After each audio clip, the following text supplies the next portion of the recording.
Hi friends, இன்னைக்கு நம்ம பார்க்க போறது இன்மதி இணையதளத்தின் உணவு மதி தொகுப்பு. இந்த உணவு மதி தொகுப்புல இன்னைக்கு நம்ம பார்க்க போற கான்செப்ட் என்ன அப்படின்னு பாத்தீங்கன்னா, சளி மற்றும் இருமல். அதாவது மழைக்காலம் ஆயிடுச்சுங்க. இப்ப நிறைய பேருக்கு பாத்தீங்க அப்படின்னா சளி இருக்கு, நிறைய வறட்டு இருமல் இருக்கு இல்லைங்களா? இந்த சளி மற்றும் வறட்டு இருமல் எதனால வருது, இதை சரி பண்ணக்கூடிய வீட்டு வைத்திய முறைகள் என்ன, என்ன உணவு முறைகள் கடைபிடிக்கும் போது இதை நம்ம தவிர்த்திருக்கலாம் அப்படின்றத நம்ம இந்த வீடியோல பார்க்க போறோம். புதிய தகவல்களுக்கு இன்மதியுடன் இணைந்திருங்கள். பொதுவா இந்த சளி அப்படின்றது என்ன அப்படின்னா, நம்ம காமன் கோல்டு அப்படின்னு சொல்லுவோம். இந்த காமன் கோல்டு பொதுவா ஒரு 2ல இருந்து 6 நாட்கள் வரைக்கும் நமக்கு இருக்கும். இந்த காமன் கோல்டு பாத்தீங்க அப்படின்னா பொதுவா ஒரு நார்மலா ஒரு வைரஸ்னால உருவாக்கக்கூடிய ஒரு இன்ஃபெக்ஷன். இப்ப இந்த இன்ஃபெக்ஷனுக்கு நம்ம உடனே இப்ப நிறைய பாக்குறோம், காமன் கோல்டு வந்தோடனே நம்ம டாக்டர் கிட்ட போவோம். அவர் ஏதாவது ஒரு டேப்லெட் ஒரு ஆன்டிபயோட்டிக்கோட ஒன்று கொடுப்பாரு, நம்ம அதை எடுத்துப்போம். பொதுவா இந்த காமன் கோல்டு வரும்போது நம்ம மருந்துகள் அப்படின்றத நீங்க மாத்திரைகளை தவிர்க்கிறது ரொம்பவே நல்லது. ஏன்னா இது நீங்க மருந்து எடுக்கிறீங்களோ இல்லையோ அது சரியாயிடும். எதனால நம்ம இப்ப மருந்து எடுக்கிறோம் அப்படின்னு பாத்தீங்கன்னா, அந்த குழந்தைகளுக்கு நமக்கு அந்த கம்ஃபர்ட் ஜோன் இருக்கும் அப்படின்றதுக்காக நம்ம எடுக்கிறோம். மற்றபடி இது நம்ம அந்த டைம்ல ஒரு ஆன்டிபயோட்டிக்கோ எடுக்க வேண்டிய அவசியம் கிடையாது. அதாவது காமன் கோல்டு எப்போ ரொம்ப சிவியரா அப்படி ஆகும் அப்படின்னு பாத்தீங்கன்னா, 2 டைப் ஆஃப் இன்ஃபெக்ஷன் வரும். அதாவது upper respiratory tract infection, lower respiratory tract infection. அதாவது மேல் அளவில் அந்த இன்ஃபெக்ஷன் இருக்கும்போது நமக்கு ஒன்றும் பிரச்சனை கிடையாது. பட் அடுத்த லெவல் அந்த இன்ஃபெக்ஷன் போகும்போது தான் நிமோனியா, அந்த மாதிரி லங்ஸ்ல இன்ஃபெக்ஷன், அந்த மாதிரி வரும்போது தான் அது கொஞ்சம் காம்ப்ளிகேட் ஆகும். பட் பெரும்பான்மையானவர்கள் அந்த மாதிரி இன்ஃபெக்ஷனால நம்ம அஃபெக்ட் ஆகிறது இல்லை. அதனால நம்ம சின்ன சின்ன வீட்டு வைத்திய முறைகள் மூலமாவே நம்ம இந்த சளி பிடிக்கிறதையும் இருமல் வரதையும் நம்ம சரி பண்ணிக்க முடியும். பொதுவா இதுல என்ன ஆகுது அப்படின்னா, நீங்க சளிக்கு மருந்து எடுக்கும் போது அந்த சளி உள்ள போய் ஃபுல்லா கட்டிடுது. அது மட்டும் இல்லாம அந்த கட்டின சளி வெளியே ஏத்துற ப்ராசஸ் தான் இருமல். அப்போ நீங்க அதுக்கு நீங்க ஏதாவது மெடிசன் எடுக்கும்போது அந்த இருமல் கட்டுப்பட்டுரும். அப்ப என்ன ஆகும் அப்படின்னு பாத்தீங்கன்னா, உள்ள இருக்க சளி அப்படியே தங்கிட்டு வேற மாதிரி அது வேற விதமா வெளியே வர பார்க்கும். திரும்ப திரும்ப திரும்ப உங்களுக்கு இன்ஃபெக்ஷன் வந்துட்டே இருக்கிற மாதிரி நீங்க ஃபீல் பண்ணுவீங்க. அதனால நீங்க மெடிசன் எடுத்துக்கோங்க, நான் அதை வேண்டாம்னு சொல்லல. ஆனா அது கூட நான் சொல்ற சில வீட்டு வைத்திய முறைகளையும் ஃபாலோ பண்ணும்போது என்ன ஆகும் அப்படின்னா, உங்களால அந்த சளியில இருந்து நிரந்தரமா வெளியே வர்றதுக்கான ஒரு தீர்வு உங்களுக்கு கிடைக்கும்.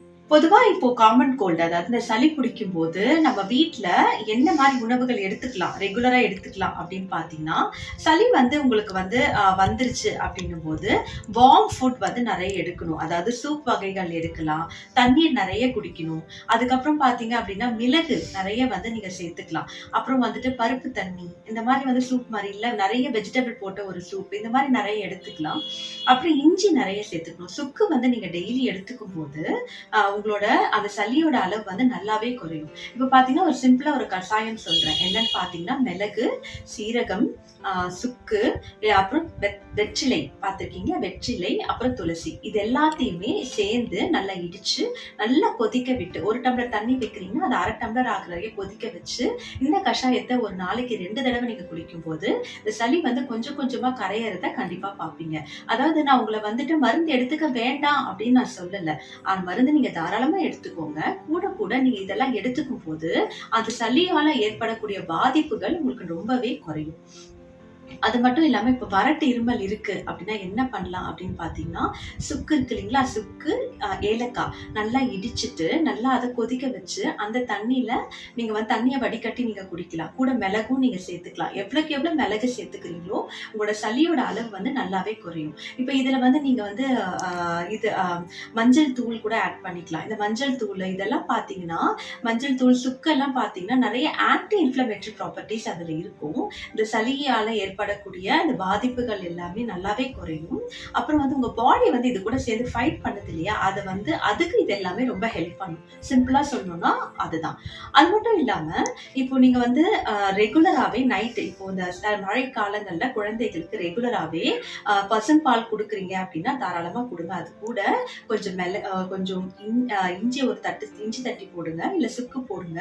அப்புறம் அது கூட கொஞ்சமா மிளகுத்தூள், கொஞ்சமா மஞ்சத்தூள் போட்டு கொதிக்க வச்சு அந்த பால்ல பனங்கற்கண்டு கலந்து குடிக்கும்போது குழந்தைகளுக்கு சளி சேராது. ரொம்பவே நல்லா இருக்கும். இன்னொரு டிப்ஸ் என்ன அப்படின்னு பார்த்தீங்கன்னா, இந்த வாய் காகல் பண்றது, அதாவது வாய் கொப்பளிக்கிறது அப்படின்னு சொல்லுவாங்க இல்லையா? அ அதாவது என்ன பண்ணலாம்னா, நீங்க வந்து இது உப்பு தண்ணி வச்சு கொப்பளிப்பீங்க. நான் இங்க வந்து காகல் பண்ணுவீங்க. பண்ணும்போது என்ன ஆகும் அப்படின்னா, உள்ள இருக்க அந்த தொண்டை கட்டும்போது அதெல்லாம் சரி பண்ணும். நீங்க கல்லுப்பு போடுறீங்களா, அது கூட கொஞ்சம் மஞ்சள் தூளும் போட்டு அதையும் ரெகுலரா பண்ணும்போது ரொம்பவே ஒரு நல்ல இம்ப்ரூவ்மெண்ட் உங்களுக்கு தெரியும். தொண்டை வலி வராது. குழந்தைங்களுக்கு அந்த உள்ள இருக்க சளியும் வந்து வெளிய வர்றதுக்கான நல்ல ஒரு வாய்ப்பா இது இருக்கும்.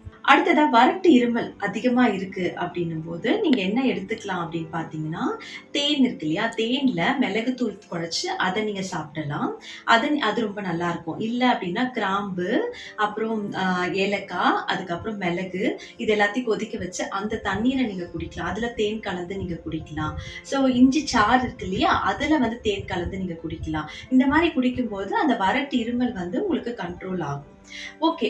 மேம் இப்ப வந்துட்டு எனக்கு சளி, இருமல் சொல்லிட்டீங்க. ஜுரம் வரும்போது என்ன எடுத்துக்கலாம் அப்படின்னு பார்க்கும்போது, பொதுவா ஜுரம் அப்படின்னு பார்த்தீங்க அப்படின்னா, உங்க பாடி வந்து நல்லா ஃபைட் பண்ற டைம். அதாவது உங்க பாடி வந்து உள்ள வர்ற கிருமிகள எதிர்த்து ஒரு போராடக்கூடிய ஒரு ஃபேஸ் படலம் அப்படின்னு சொல்லுவாங்கல்ல, அதுதான் வந்து ஜுரம். அதனால தான் உங்க பாடி டெம்பரேச்சர் ரைஸ் ஆகும். உங்களுக்கு வந்துட்டு வாய் வந்து கசக்க ஆரம்பிக்கும். அந்த வாய் கசப்பு என்ன சொல்லுதுன்னா, இப்ப வந்து ஃபுட் நெறைய எடுக்க வேண்டாம். உங்க டைஜஷன் ஸ்லோவாயிடும்.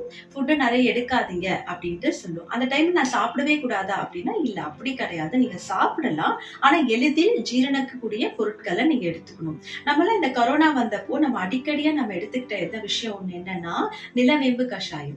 நிலவேம்பு கஷாயம் வந்து ஜுரம் வரும்போது இது காலை, மாலை ஏதோ 2 வேளை குழந்தைங்களுக்கு தாராளமா குடுக்கலாம். நீங்க ஆட் பண்ற பொருள நீங்க அதுக்கேத்த மாரி மாத்திக்கலாம். அதாவது பெரியவங்களுக்கு அதிகமாவும், குழந்தைங்களுக்கு கம்மியாவும் நீங்க குடுத்துக்கலாம். அது ப்ராப்ளம் இல்ல. ஆனா இந்த கஷாயம் எடுத்துக்கும்போது நோயோட தன்மைய நம்ம குறைக்க முடியும்.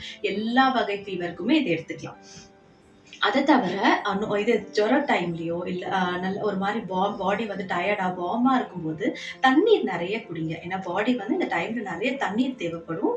தண்ணீர் நல்ல வார்ம் வாட்டரா நெறைய தாராளமா குடிக்கலாம். அப்புறமா உணவுகள் அப்படின்னு பார்த்தீங்க அப்படின்னா, கஞ்சி எடுத்துக்கலாம். நல்ல அதாவது மேம் நான் பிரெட்டு, பால் சாப்பிடுறேன், காஃபி சாப்பிடுறேன் அப்படின்னா, முடிஞ்ச அளவுக்கு பால் சம்மந்தப்பட்ட உணவுகள சளி இருக்கும்போது அவாய்ட் பண்றது நல்லது. ஏன்னா பால் எடுத்துக்கும்போது அது சளிய அதிகமா சேர்க்கும். இப்ப பார்த்தீங்க அப்படின்னா, நல்ல பசும்பால் கிடைக்கும்போது அது நைட் நீங்க அத இது மிளகு இதெல்லாம் போட்டு குடிக்கும்போது அது நல்லா இருக்கும். அது ப்ராப்ளம் கிடையாது. ஆனா காஃபி, டீ அப்படின்னு எடுத்துக்கிறீங்க பார்த்தீங்களா? அத அவாய்ட் பண்ணிடுங்க. Okay. So coffee, tea avoid பண்ணிட்டு சூப் மாதிரி எடுத்துக்கலாம். இல்லன்னா நீங்க வந்து என்ன பண்ணுங்க அப்படின்னா வந்துட்டு, கஞ்சி மாதிரி காலையில பார்த்தீங்கன்னா, அரிசி, பாசிப்பருப்புலாம் போட்டு ஒரு கஞ்சி சீரகம், இது பூண்டெல்லாம் தட்டி போட்டு அம்மா ஒரு கஞ்சி பண்ணி தருவாங்க இல்லையா? அந்த கஞ்சி காலையில எடுத்துக்கோங்க. நல்ல புரோட்டீன் ஃபுட் எடுத்துக்கோங்க. அதாவது முட்டை, அதாவது நாட்டுக்கோழி முட்டை, அந்த மாரி முட்டை எடுத்துக்கலாம். அப்புறம் சிம்பிளா ரசம் இருக்கு பார்த்தீங்களா? நல்ல ரசம் வச்சு, கூட நல்லா காய்கறி வச்சு, இல்ல பருப்பு வச்சு நல்லா எளிதில் ஜீரணமாக்கக்கூடிய பொருட்கள நீங்க தாராளமா எடுத்துக்கலாம். இந்த மாரி எடுத்துக்கும்போது, குழந்தைங்களுக்கு நல்ல புரோட்டீன் கிடைக்கும். பாடி அத சீக்கிரம் எடுத்துக்கிட்டு சீக்கிரமா ரெக்கவர் ஆவாங்க. அத விட்டுட்டு நீங்க வந்து குழந்தை சாப்பிட மாட்டேங்குது அப்படி சொல்லிட்டு, அதாவது கொஞ்சம் சாப்பிட்டாலும் அத ஹெல்த்தியா குடுங்க. அவ்வளவுதான். ஸோ சாப்பிட மாட்டேங்குதுன்னு நீங்க எதுவுமே குடுக்காம வெறும் பிரெட், பால் குடுத்தீங்கன்னா, ரெக்கவரி டைம் அதிகமாகும். குழந்தைங்களுக்கு நல்ல புரோட்டீன் குடுங்க. நெறைய தண்ணீர் குடுங்க. இது சாத்துக்குடி இது எல்லாமே குடுக்கலாம். ஒரே விஷயம் என்ன அப்படின்னா, ஃப்ரிட்ஜ்ல இருந்து எடுத்து உடனே வைக்காதீங்க. இப்ப பழங்கள நீங்க ஃப்ரிட்ஜ்ல வச்சுறீங்க. உடனே எடுத்து குழந்தைங்களுக்கு குடுக்கும்போது கண்டிப்பா சளி பிடிக்க தான் செய்யும். அதனால முடிஞ்ச அளவுக்கு ஃப்ரிட்ஜ்ல இருந்து எடுத்து 1 மணி நேரம் வெளிய வச்சுட்டு குழந்தைங்களுக்கு குடுக்கும்போது அது நல்லாருக்கும். ஜூஸே நீங்க வார்ம் வாட்டர்ல ப்ரிப்பேர் பண்ணி குடுக்கலாம். ஏன்னா விட்டமின் சி வந்து பார்த்தீங்க அப்படின்னா, நல்ல நோய் எதிர்ப்பு வந்து சக்திய அவங்களுக்கு. ஸோ ஃப்ரெண்ட்ஸ் இன்னைக்கு நம்ம வீடியோல சளியப்போ, இருமலப்போ இல்லன்னா அப்புறம் ஜுரத்தப்போ என்னென்ன எடுத்துக்கலாம் அப்படின்றத நான் உங்ககிட்ட நான் சொன்னேன். அதாவது என்ன நம்ம மருந்து எடுத்துக்கிட்டாலும் நம்மளோட உணவு முறைகள மாத்தும்போது தான் அந்த மருந்தே நல்லபடியா வேலை செய்யும். அதனால நீங்க என்ன மருந்து வேணா நீங்க எடுங்க. முடிஞ்ச அளவுக்கு வந்துட்டு மருந்துகள அடிக்கடி எடுக்கிறத தவிர்த்துருங்க. நம்ம கை வைத்திய முறைகள் மூலமா எப்படி சரி பண்ண முடியும் அப்படின்னு பாருங்க. அதாவது பிரிவென்ஷன் இஸ் பெட்டர் தேன் கியூர்ன்னு சொல்லுவாங்க. இப்ப சளி வந்து வர்றதுக்கு முன்னாடி நீங்க டெய்லியுமே வந்து இந்த மிளகு கஷாயம் சொன்னேன் இல்லையா? இன்னொரு தடவை வேணா சொல்றேன். மிளகு, சீரகம், அப்புறம் வெற்றிலை, அதுக்கப்புறம் இஞ்சி, அதுக்கப்புறம் இந்த துளசி. இத போட்டு நீங்க டெய்லியுமே ஒரு வேளை வந்து நீங்க குடிக்கலாம். இது வந்து சளி வந்து உங்களுக்கு சேராது. நல்ல எதிர்ப்பு சக்திய உங்களுக்கு குடுக்கும். ஏன்னா இஞ்சியும் முக்கியமா இஞ்சி, சுக்கு பார்த்தீங்க அப்டின்னா, நல்ல ஆன்டி இன்ஃப்ளமேட்டரி ப்ராப்பர்ட்டீஸ் இருக்கிறதுனால, உங்களுக்கு அந்த எதிர்ப்பு சக்திய நல்லா குடுக்கும். சளி சேர்றதையும் அவாய்ட் பண்ணும். இது மாரி நீங்க வந்து டெய்லி எடுத்துக்கலாம். அது மட்டும் இல்லாம, ம் இத இந்த மாரி எடுத்துக்கும்போது, உங்களுக்கு மருந்துகளோட அ தன்மை வந்து அ சீக்கிரமா வேலை செய்யும் உங்க உடம்புல. ரெக்கவரி டைம் வந்து உங்களுக்கு கம்மியாகும். சரிங்களா?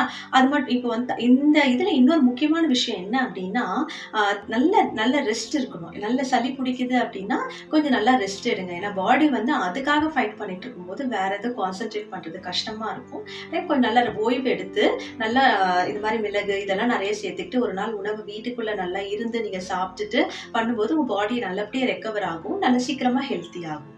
சரிங்களா? ஸோ இந்த டிப்ஸ் வந்து உங்களுக்கு கண்டிப்பா ஹெல்ப்பா இருக்கும் அப்படின்னு நெனைக்கிறேன். அடுத்ததா இன்னொரு நல்ல ஒரு டிப்ஸோட உங்கள மீட் பண்றேன். Thank you.